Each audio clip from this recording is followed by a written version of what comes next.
જોશી, આમ આદમી પાર્ટી, રાજકોટ શહેર પ્રમુખ। આ હેલ્મેટના કાળા કાયદાનો વિરોધ આમ આદમી પાર્ટી દ્વારા કરવામાં આવેલ છે।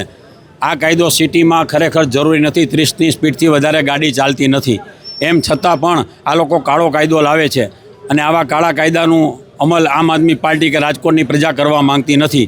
કારણ કે આ હેલ્મેટનો કાયદો છે માત્ર ને માત્ર સરકારની તેજુરી ભરવા માટેનો જ છે અને પોલીસ કમિશનર હોય કે કોઈ પણ અધિકારી હોય એને વાલા ઉપર થવા માટે આ બધા કાયદા લાવે છે। ગરીબ માણસોના ખિસ્સા ખંખેરે છે।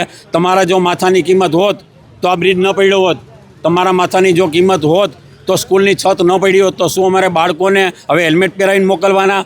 અમારો એ પ્રશ્ન છે કે રાજકોટમાં જે ઇન્દિરા સર્કલે જે એક્સિડન્ટ થયું એમાં 4 જણાની માથે છાતી માથે બસ ફરી ગઈ, તો શું હેલ્મેટ હોત તો એ બચી જાત?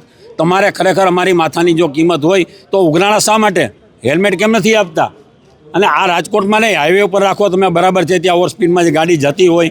અમે આમ આદમી પાર્ટી આવા કાળા કાયદાનો સખત વિરોધ કરીએ છીએ અને આ કાયદાનો અમલ 8 તારીખે જે થવાનો છે એમાં આમ આદમી પાર્ટીના તમામ લોકો હેલ્મેટ પહેર્યા વગર નીકળશે અને સવિનય કાનૂની ભંગ કરશે। હવે જ્યારે ચૂંટણી આવે ત્યારે આ લોકોને પૈસાની જરૂર હોય છે ચૂંટણી ફંડમાં, એટલે આવા કાયદા એની રીતે મનગઢિત કહાની બનાવી અને કરતા હોય। તમારી માથાની કે તમારા જીવની કિંમત જ નથી। જો કિંમત હોત તો 6 વાગ્યામાં હનુમાન મંડી ચોકમાં આ ટ્રક ન આવ્યો હોત, ડમ્પર ન આવ્યું હોત અને એ દીકરીનો જીવ ન ગયું હોત। આ તમારું જે જાહેરનામું છે એનું ઉલ્લંઘન થાય છે। આરટીઓને હપ્તા પહોંચતા હોય। માંગણી છે અમારી કે આ કાયદો છે એ કાળો કાયદો નાબૂદ થવો જોઈએ અને સિટી માટે તો ન જવો જોઈએ।